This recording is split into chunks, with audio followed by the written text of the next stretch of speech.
그러면 설교 시작하겠습니다. 저희가 지금 붙드는 말씀 시리즈 하고 있습니다. 여러분 말씀 잘 붙들고 계십니까? 매주 하나씩 배우고 계신데 말씀 중에 어떤 거는 잘 붙들어지고 어떤 거는 잘 안 붙들어지고 그러실 수 있습니다. 특별히 여러분 마음속에 이런 말씀은 참 붙들고 싶은데 잘 안 붙들어진다 이런 말씀도 있을 수 있습니다. 근데 그런 것들은 다 되게 좋은 겁니다. 왜냐하면 그동안은 붙들 생각 없이 그냥 듣고 그래 좋은 말이다, 그래 저거 좋지 했었다가 이제는 여러분 삶에 적용을 하려고 뭔가 이렇게 시작이 된 거거든요. 그래서 요즘 성도분들 이렇게 만나 뵈면 여러분 삶에 많은 점검들이 이루어지고 있는 것 같아서 되게 감사하더라고요. 근데 개인적으로 저는 조금 부담스럽긴 합니다. 원래는 저는 한 10편 정도, 20편 정도를 미리 다 짜놓고 10편, 20편을 동시에 계속 준비하면서 설교를 준비하는 스타일이어서 사실 원래로 치면 지금 뭐 3주 정도 뒤 설교도 지금 어느 정도는 준비가 되어 있고 이게 계속 쌓여서 막상 그 주가 됐을 때는 그 설교는 이미 한 10몇 편 본 설교일 때가 많았어서 제 마음에 부담이 별로 없었는데 요즘은 하나를 전한 다음에 원래는 이 말씀을 하려고 그랬는데 얘기하다 보면은 이 말씀이 필요해서 갑자기 그 말씀을 해야 되고 이럴 때가 좀 있습니다. 그래서 저는 조금 마음에 어려움이 있지만 저도 더 공부할 수 있어서 좋고 여러분들도 점검이 잘 이루어지고 있는 것 같아서 참 좋습니다. 특별히 요즘은 프리덤이 진행되고 있기 때문에 프리덤과 연결해서 설교를 많이 하고 있는데 유튜브로 보시는 분들은 조금 불편할 수도 있습니다. 왜냐하면 저희가 설교를 하고 그 다음에 프리덤을 하면서 이 설교 내용을 깊이 나눈 다음에 어느 정도 진행된 뒤에 거에 대한 내용을 다음 설교를 하기 때문에 프리덤을 계속 오시는 분들은 이게 다 연결되시겠지만 설교만 들으시는 분들은 이게 좀 띄엄띄엄일 수 있는데 뭐 어떤 모습이건 하나님께서 한 분 한 분 함께 하시니까 괜찮으리라 믿고 오늘 거를 시작하겠습니다. 지난주에 우리가 하나님께서 다른 사람이 나에게 준 상처를 선으로 바꾸시는 요셉의 모습을 통해서 그런 걸 배웠고 프리덤 동안 그 상처에 대해서 어떻게 해야 되는지 배웠는데 각자 제가 카톡도 일부러 좀 날렸는데 주무시기 전에 그 받은 상처에 대해서 예수님과 함께 손잡고 가보셨습니까? 지금 제가 하는 말 처음 듣는 그런 느낌이면 안 됩니다, 여러분. 혹시 가보셨습니까? 손잡고. 우성 사모님도 손잡고 가셨는데 손잡고 가신 곳이 저에게 상처받았을 때였었다 그래가지고 다행히 예수님께서 지혜를 주셔가지고 조금 회복이 된 것 같아 다행이긴 한데 정말 저희 부부 관계 예수님께서 얼마나 열심히 일하시는지 모릅니다. 여러분들도 각자 가지고 있었던 그 어려운 상황으로 예수님 손잡고 가셨습니까? 갔으면 아마 되게 괴롭지만 또 감사하고 이런 상황들이 있었을 텐데 여러분 어려워도 앞에서 제가 해보라고 하는 것들을 잘 못해도 괜찮으니까 꼭 해보십시오. 순종하셔야만 기회가 열리는 겁니다. 그리고 여러분 한 분 한 분 저희는 몇 명 안 되지 않습니까? 지금 이렇게 한눈에 봤을 때 이렇게 제가 지금 이렇게 보잖아요. 이게 지금 한 명 얼굴 다 본 거예요. 안 빼놓고 한 명 한 명 이렇게 이거밖에 안 되는 인원이기 때문에 직접 얘기하면서 한 분 한 분의 상태를 보면서 그분들에게 맞는 것을 제가 전하고 있으니까 여러분 어떤 설교는 정말 여러분 한 명만을 위한 설교일 때도 있어요. 그러니까 들었을 때 저거 나한테 하는 말 같네 그러면 목사님이 어쩌면 나 때문에 준비했을 수도 있겠다라는 생각으로 꼭 하셨으면 좋겠습니다. 지난주에 우리가 했던 내용은 우리가 묶여있는 부분이었습니다. 상처에 묶여있고 이런 생각에 갇혀있고 내가 어렸을 때 받았던 그 상처, 그 피해 또 그 사람이 나랑 가까운 사람이어가지고 계속 보고 있어서 괴로운 거 이런 것들에 대해서 나눴는데 다들 이렇게 묶여있는데 오늘 제가 드릴 설교의 약간 주인공이랑 좀 그렇지만 어쨌든 내용은 좀 묶여있지 않은 분에 대한 내용입니다. 성경 인물이 아니고 이번에 제가 제주도에 지지난주인가요? 갔었을 때 줄리 사모님께서 이렇게 중국 분들한테 하신 한 10분짜리 내용이 있었어요. 그 내용을 듣고 이 내용 언제 한번 설교에 써먹어야지 했던 적이 있었습니다.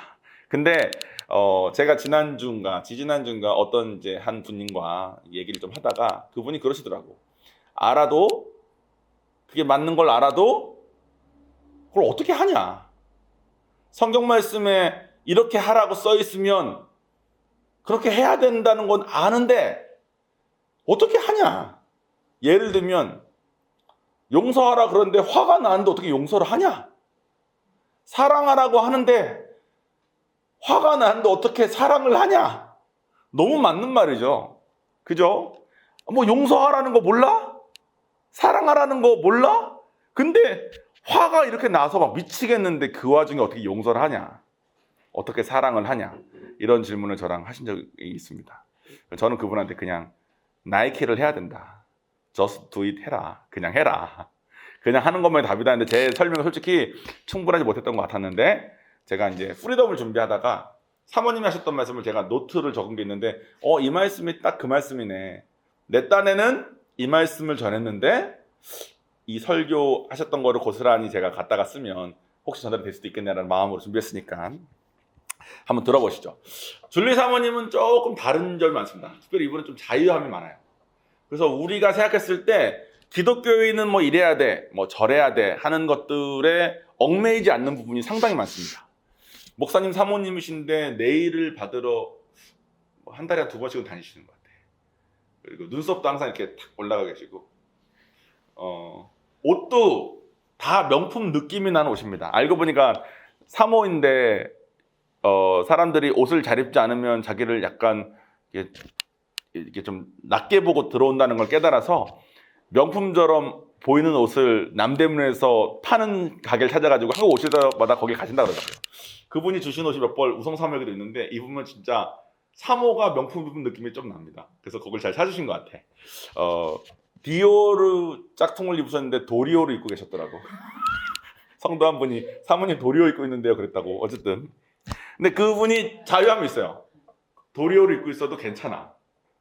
그걸 입는 목적도 확실해. 자기가 이런 옷을 좋아해서가 아니라 정말 나 이거 입어야 돼서 그냥 입는데 불편함 없으세요.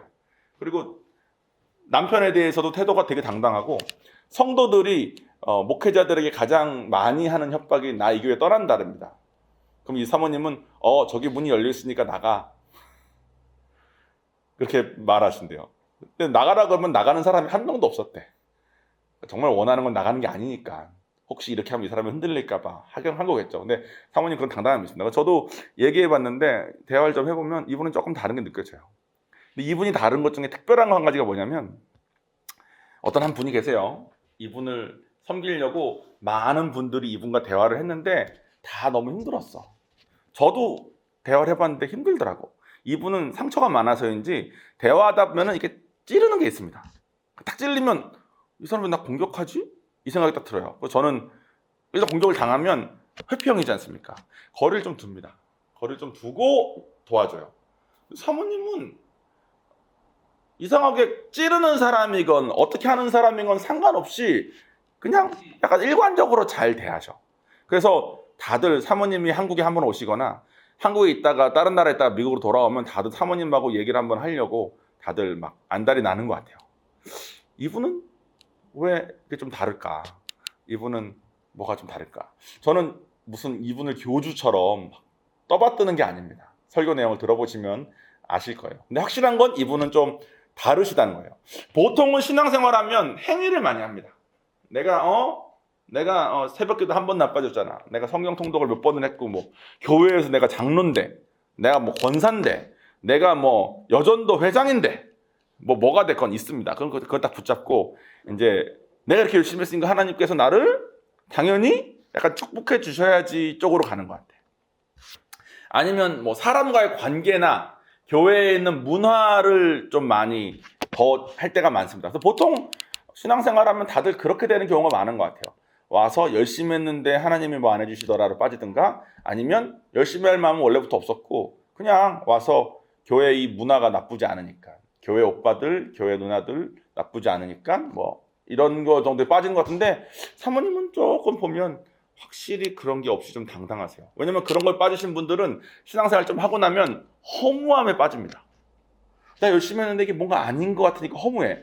사모님은 옆에서 봐도 축복받는 것들이 좀 보이고 좀 이분이 변화되는 게 보이고 이분 주변에 소중한 사람들이 변화되는 게 보이고 이분 주변에 소중한 사람들이 축복받는 게 막 보여요. 그러니까 확실히 뭔가 다른 것 같아. 근데 이거를 중국 사람들도 많이 느끼니까 중국 사람들이 그 사모님한테도 그런 질문을 많이 하나 봐요.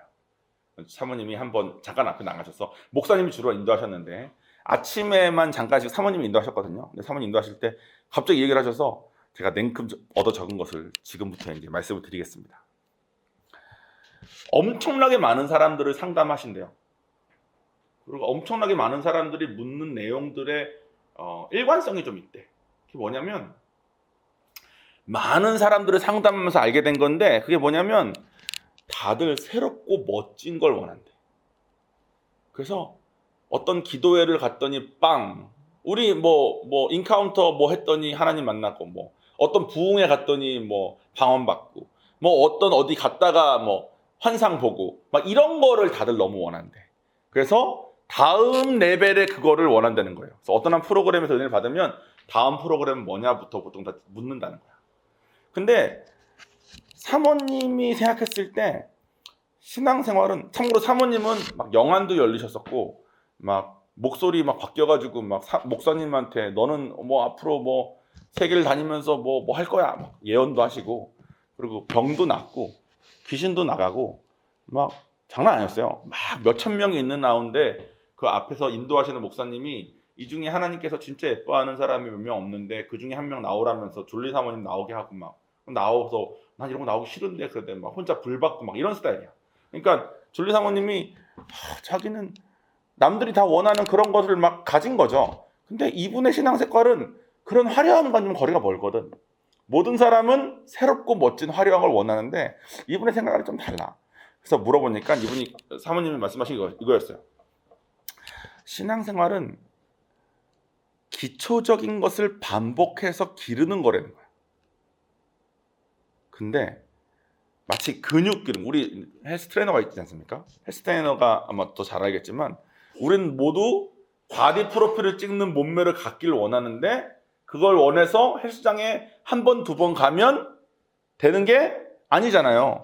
헬스장을 매일 가야 되지 않겠습니까? 매일 열심히 해야 되고, 그 하기 싫은 것을 맨날 해야지, 음식도 조절하고 그 하기 싫은 걸 맨날 해야지만 내가 원하는 걸 얻는데, 신앙생활을 마치 무슨 주사 한 방 맞으면 지방이 다 빠진댄다, 무슨 주사 한 방 맞으면 처진 뭐 살들이 뭐 탱탱해진댄다, 그런 것처럼 원한다는 거야.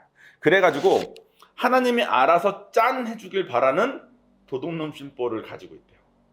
근데 자기가 만난 사람들의 대부분이 다 그렇더래. 다 하나님이 좀 어떻게 해달라고, 내가 이렇게 저렇게 할 테니 하나님이 좀 알아서 해달라고, 다 여기에 빠져 있더래요. 근데 자기가 아무리 성경을 읽어봐도 그건 하나님의 원칙이 아니더래. 그러신 장면들이 있지만 하나님 우리에게 바라시는 것은 그거를 원하는 게 아니라, 하나님 바라시는 것은 우리라는 사람 자체가 그릇이 커지고, 우리라는 사람 자체가 매일매일 똑같은 것을 해서라도 근육을 기르듯이 변화되는 걸 바라시는데, 대부분의 사람들은 그걸 원하지 않는답니다. 왜냐하면 다들 게으르기 때문에, 하기 싫대. 그래서 내가 원하는 대로 하는 데서 못 나오더래. 항상 상담을 하면 사모님은 일단 아무 말도 안 하고 한 2시간, 3시간을 들어준대요. 그걸 다 듣고, 왜 자기가 섣불리 판단해서 말하면 실수할 수 있으니까.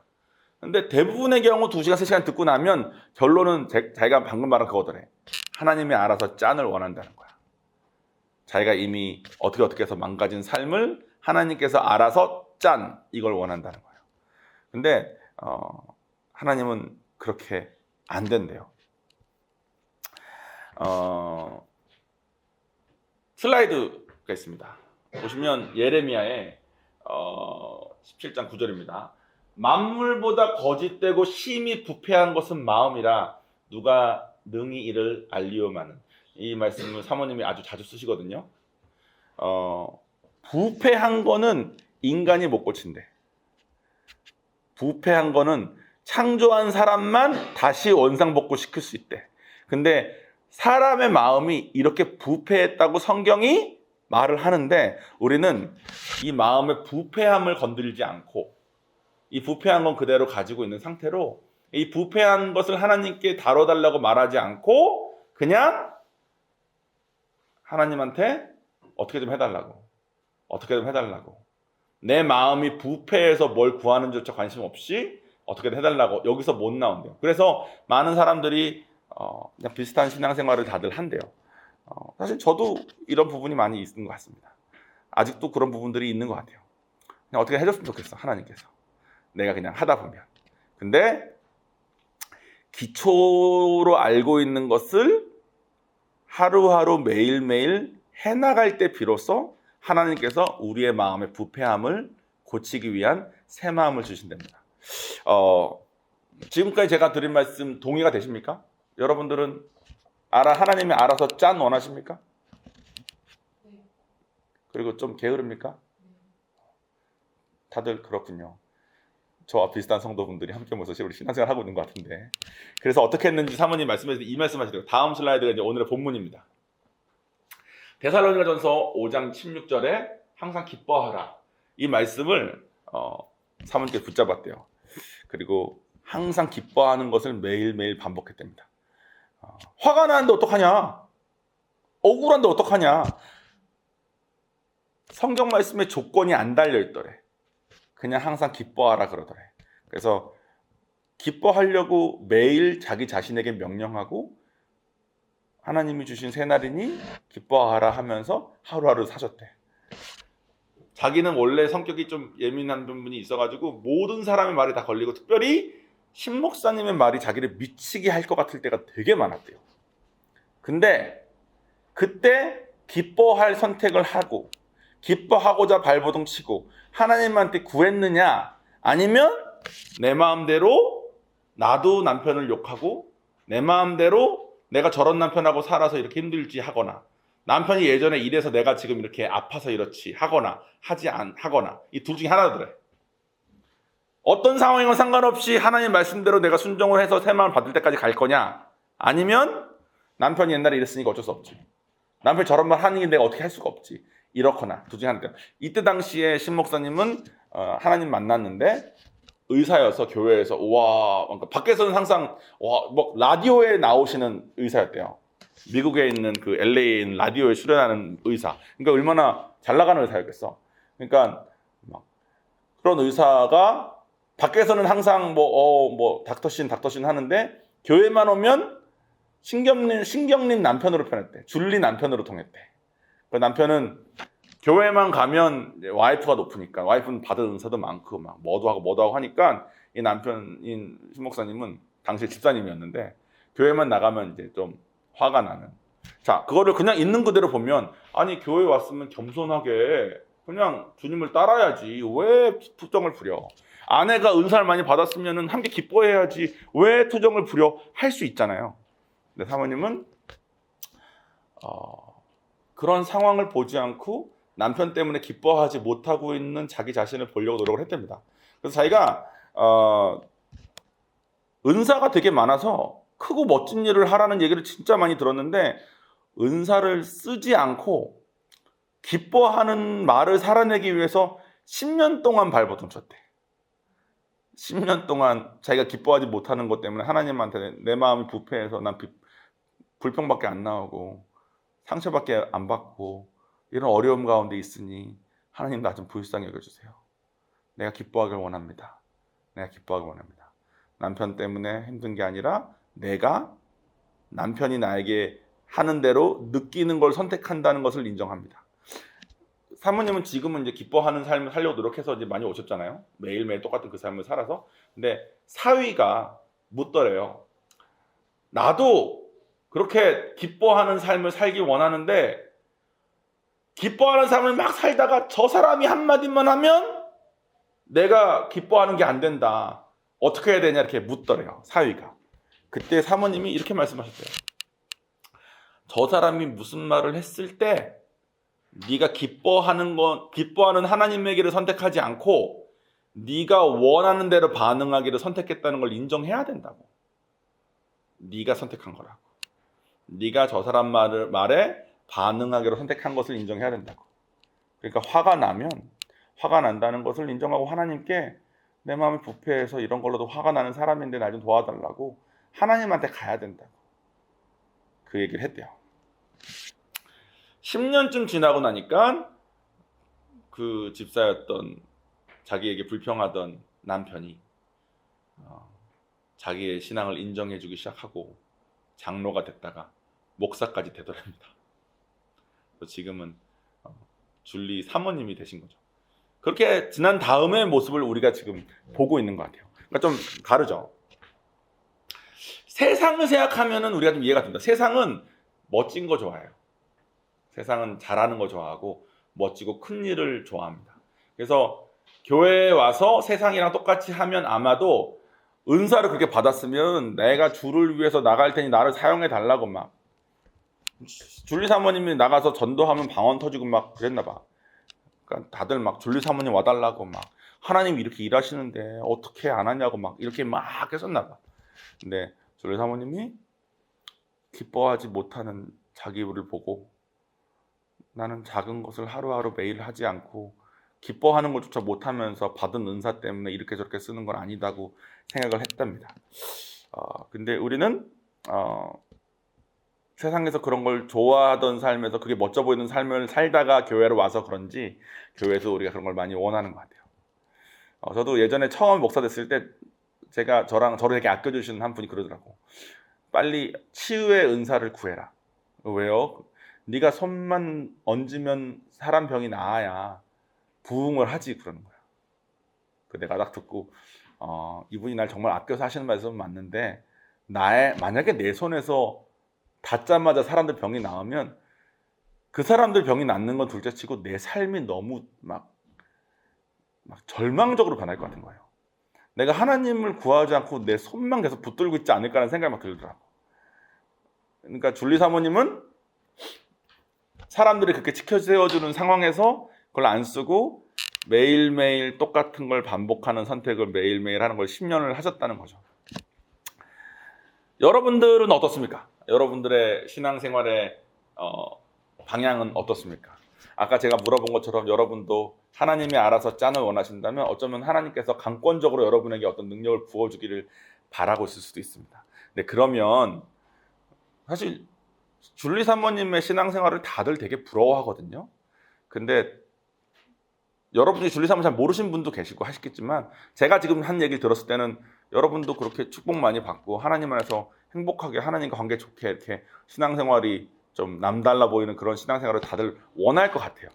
근데 우리가 세상에서 익숙한 그 짠하고 하나님께서 알아서 해주시는 것을 계속 바라면 그것과 비슷해지기가 어려울 것 같습니다. 프리덤, 오늘 나눌 프리덤은 우리가 뭐에 빠져 있는지에 대한 내용입니다. 우리에게 익숙한 거, 성공하면 될 것 같은 거, 그런 걸로부터 자유함을 얻는 거에 대한 내용이에요. 그래서 줄리 사모님의 이 태도가 조금 도움이 될 것 같아서 나눴습니다. 마무리 짓겠습니다. 결론은 이해가 되지 않아도 그냥 해라입니다. 여기서 말하는 이해가 되지 않는다는 것은 이 말씀이 무슨 뜻인지 이해는 당연히 해야 되죠. 근데 이것을 하는 게 내 삶이랑 뭔 상관이야? 에서는 그냥 하라는 거야. 막상 하려고 했는데 기분 나빠서 어떡해? 막상 하려고 했는데 나는 너무 상처가 많아서 이거 안 되는데 이런 것들이 많을 때 답은 그냥 하는 거 말고는 없다는 거예요.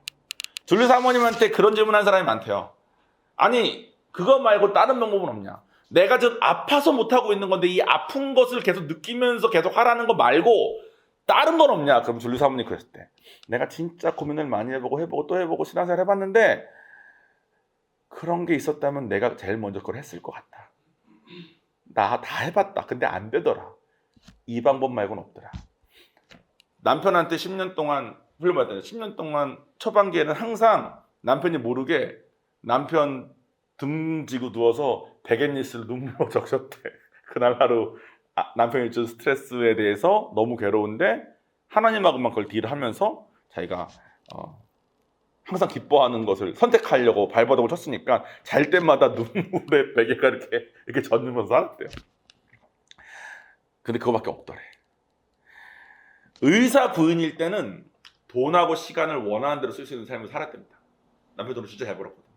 그리고 그때 제일 싫어하는 게 두 가지가 있었는데 그게 뭐냐면 여행하는 거하고 사람 만나는 거였대. 근데 하나님 만났고 제가 몇 주 전에 했던 그 빙산의 일각 기억나시죠? 보이지 않는 영적인 세계가 있다. 그거를 딱 배웠고, 아, 그러면 내 생각으로 볼 수 있는 건 10%밖에 안 되고, 실제로 90%는 내가 못 보고, 내가 이해 안 되는 뭔가 있구나라는 것을 깨달은 다음에 하나님한테 원하시는 대로 하겠다고 하면서 하나님이 원하시는 걸 할게요라고 삶을 살 때 하나님께서 원하시는 게 두 가지였는데 두 가지가 선교 여행 따라다니는 것과 사람들 만나는 것 같아. 자기가 제일 싫어하는 거. 자기는 그냥 돈 내고 이런 거가 편한데 돈 많으니까 헌금하고 이런 게 편한데 그런 게 아니라 물론 비싼 돈 내고 따라가는 거지만 그 선교지에 도움도 안 되는 자기 어린 아들, 딸 데려가라 그러대요. 근데 한 명당 25,000불이었대. 따라가는 게. 그럼 25,000불을 애들까지 내니까 2,500불. 그러니까 4명이서 다 같이 가면 10,000불인 거야. 90년대에 10,000불씩 두 달에 한 번인가 선교여행을 따라다니는 삶을 살았어야 됐대. 가서 계속 사람들 만나고 상담해주고 자기가 제일 싫어하는 게 여행하고 사람 만나는 거였는데 하나님을 만나니까 그것만 하라 그러더래요. 근데 기뻐하려고 자기에게 선택하면서 자기의 뜻을 기뻐하는 걸로 선택하면서 그걸 했다는 거야. 내가 보이지 않는 세계가 있다고 하니까. 이번에 중국 오셨을 때 대한항공을 많이 타시고 딴 것도 많이 타시는데 대한항공을 많이 주로 타세요. 요즘은. 대한항공사에서 연락이 왔대요. 이번에 탈 때 100만 마일 타셨다고. 축하한다고. 여기서 미국 한번 갔다 오면은 뭐 35,000인가 그래요. 그래서 3만 마일인가 왕복이 3만 마일인가 그래. 그러니까 이거를 2번인가 3번인가 하면은 75,000이 넘어가지고 그 마일리지로 한 번 탈 수 있는 게 나오거든요. 이분이 100만 마일을 탔으면 비행기를 얼마나 탄 거야, 그죠? 근데 중국 그 프리덤 끝나고 돌아가는 날이 자기 아들, 딸, 아들은 이제 며느리가 있고 딸은 사위가 있는데 자식을 다 합치면 5명이래. 근데 아들, 딸이 한 그룹에 있는데 그 그룹에서 그날 인카운터 주말 수양회래. 그래가지고 연락이 왔더래. 엄마 피곤한 거 내가 아는데 우리 그때 주말 수양회야. 엄마 미국 오자마자 우리 애들 좀 봐줄 수 있어? 그러더래. 그 목사님이 그 얘기를 이제 그 사모님이 아침에 말씀하실 때 옆에서 들으신 거야. 네. 우리 집에 가면 애들 와? 그러니까 사모님이 애들 와. 애들 보고 다음날 아침에 애들 5명을 다시 거기서 봐줄 수 있어는 인카운터 주말 수양회 또 한번 봐달라는 게 아니라 그냥 데리고 자라는 뜻이래요. 그 다음날까지. 그러면 그렇게 하고 이렇게 하면 그 다음날 이제 토요일날 지나고 애들을 다 씻기고 이렇게 하고 밥 먹이고 한 다음에 그 할머니가 다 한 다음에 5명을 데리고 교회에 가서 풀어놓자마자 사모님 저랑 잠깐 얘기 좀 하면서 성도들이 자기를 잡는 성도들이 이렇게 있대. 그러면 그 성도들을 다 얘기해주고 하면 정말 너무 바쁘대. 너무 힘들대. 그리고 자기가 한쪽 귀가 안 들리더래요. 그래서 병원에 갔더니 귀가 아예 안 들리셔서 이거 때문에 그런데 치료를 받으라고 하면서 의사가 그러더래. 귀가 이만큼 안 들렸으면 불편했을 텐데 어떻게 이제까지 있다가 그냥 왔냐. 근데 사모님이 자기의 삶이 너무 바빠서 귀가 안 들린다는 걸 인지하지 못하고 그냥 살았다는 거야. 그 나이 때의 아줌마는요. 날씨만 추워도 하루를 망칩니다. 그 나이 때 아줌마들은 맛없는 것만 한번 먹어도 하루를 망칩니다. 근데 그 나이 때 아줌마가 자기 귀가 잘 안 들리는데 귀가 잘 안 들리는지에 대해서 자기에게 집중할 시간 없이 남 생각하고 계속 있었던 거야. 시어머니를 지금 모시고 살거든요. 그 목사님이 막내인데 위에 분들이 다 안 모신다 그래서 자기가 모시고 산대. 근데 시어머니가 주리 사모님한테 그런데요. 내가 살다 너처럼 바쁜 사람은 처음 봤다. 근데 난 너가 너무 부럽다. 내 자식들은 나한테 안 오는데 너는 자식들이 너에게 못 와서 안달이니. 다른 사람들은 내 조언 듣고 싶어 하지 않는데 다른 사람들은 너의 조언을 못 들어서 안달이니. 사모님 그래. 자기 특별한 조언 해줄 수 있는 능력도 없고 그런 것도 없고 제가 지금 말한 이 설교 있죠. 하기 싫은데 기초적인 그것을 매일 하는 것 말고는 답 없다는 것 말고는 이게 하나님 방법이죠. 당신 방법으로 지금까지 했는데 잘 안 됐네요. 그럼 하나님 방법으로 해보셔야죠. 하나님 하면 뭐 해요? 그 사람에게 맞는 한 구절 주면서 이거를 매일 하세요. 이거 언제까지 하면 되는데요? 몰라요. 난 한 10년 하니까 되던데. 그 말만 해준대. 근데도 이분은 이게 항상 기뻐하는 걸 잡아서 그런지 상담받을 때 상대방이 아무리 찔러도 반응하지 않고 기뻐하면서 상담을 해줘서 그런지 사람들이 사모님하고만 상담하겠다고 다들 그렇게 줄을 선답니다. 우성사모도 목사 사모가 된 다음에 빌어서 한두 번씩 해주시, 그전에는 해달라 그래도 잘 만나자 그러면 그냥 전화를 하면 안 될까? 막 그러셨대. 그러니까 그런 삶을 살고 계신대요. 신 목사님이 저에게 하신 말씀이 그였습니다. 종원아, 너 이대로 그냥 살면 외로운 늑대가 될 거야. 너가 너를 봤을 때는 뭐도 이루고 뭐도 이루고 뭐도 이루어서 멋있는데 너 주변에 아무도 없는 외로운 늑대가 될 거야. 너가 조금 바뀌면 너는 밀림의 사자가 될 수 있어. 늑대랑 사자랑 뭐가 달라요? 사자 옆에는 사자랑 같이 있으면 안전해서 다람쥐도 있고 토끼도 있고 같이 놀아.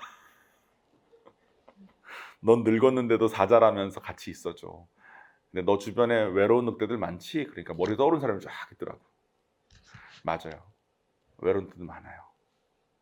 오늘 프리덤에서 배울 내용이 사실 저한테는 제가 외로운 늑대가 되지 않을 수 있는 길이었었습니다. 여러분 중에 누군가에게도 내가 그동안 생각했던 그 방법, 반짝이고 멋있는 거, 새로운 거, 이런 걸 하면 괜찮을 것 같은데 라는 생각에서 이 기초적인 것을 매일 하는 이 삶을 내가 살아가는 게 오히려 나에게 유익이구나로 바뀔 수 있는 전환이 되었으면 좋겠습니다. 같이 기도하겠습니다.